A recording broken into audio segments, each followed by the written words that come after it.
Lauren here, and one question I've been asked a lot lately is how I find time to run a YouTube channel, manage an Etsy shop, and be a musician while also being a stay-at-home mom. My son is 3, and I still never feel like I have a handle on it, but I have learned a lot of things along the way, and I wanted to share those with you in case it helps. I feel like discovering the perfect recipe for productivity can be different for everyone. You might have more kids than I do, or you might be a student who's going to school full-time, or you might have other jobs that take up a lot of your time. It seems like nobody thinks they have enough time for their creative projects until they suddenly have a lot less time for whatever reason. And then they wish they could go back and be more productive when they had the chance. Here are 6 of the things that help me to be more productive during the limited amount of time that I do have to work at home, while also raising a toddler. Number 1, keep a running to-do list or a bullet journal on your desk or wherever you work. That way, if you are interrupted in the middle of your work or you have to stop until the following day, you can see where you left off when you get back to it. And if you use a digital planner or a to-do list app on your phone, you can add tasks to it when you're out and about or when you're just around the house, and that way when you sit down to work, you know exactly what you need to get done during that session. I prefer handwriting on paper, so I keep a little to-do list / bullet journal in a tiny traveler's notebook right here on my desk. I used to assume that I would remember what I was working on, or I'd remember that one task I thought of that I needed to get done later.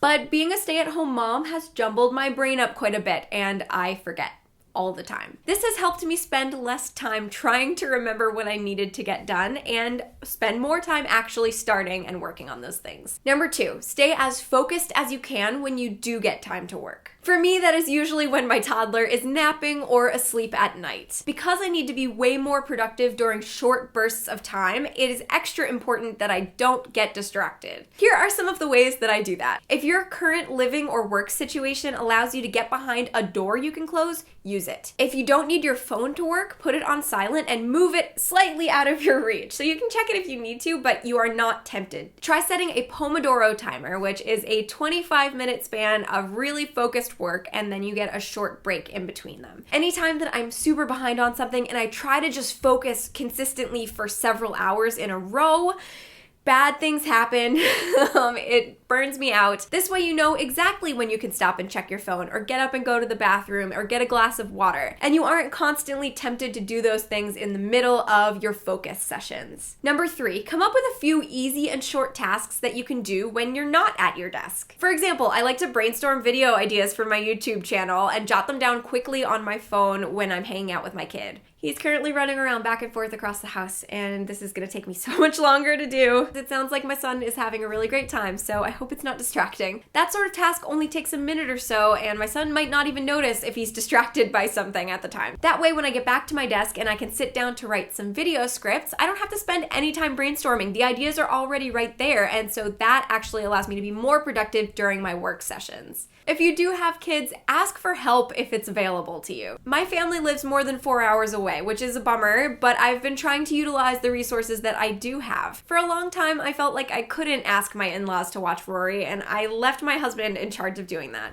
So it didn't happen as often as I necessarily needed it to. Now I just try to write out a quick Facebook message whenever I'm feeling especially overwhelmed or behind on something, and hopefully somebody will be able to take him for a bit. Number 5. Don't feel bad for resting or taking care of yourself. One problem that I find myself having is that I get so few hours without my kid, I feel incredibly guilty if I don't spend that time in a productive way. But if I don't take a nap or a shower or go to the doctor or get a haircut every once in a while, I end up completely exhausting myself instead. Taking time to take care of yourself is productive because you'll be left with a lot more energy and health and heart to dedicate to your work and your family. And the last one is one that I still have to work on myself. Set goals for things to work on, but don't beat yourself up if you can't finish them. Ever since my kid was born, I've been pretty much consistently behind on my work. I never finish as much work as I intend to. I always end up having to push things off until next time, and it can be really frustrating and put a huge damper on my confidence. This December, I filmed 5 holiday-themed DIY videos that I did not have time to edit and post, meaning that I now have to wait an entire year to release them. I am still trying to get past the mental block that disappointment has caused me. But in many cases, there is nothing I can do about it, and I have to learn how to accept it and move on when I don't finish my work goals due to family obligations.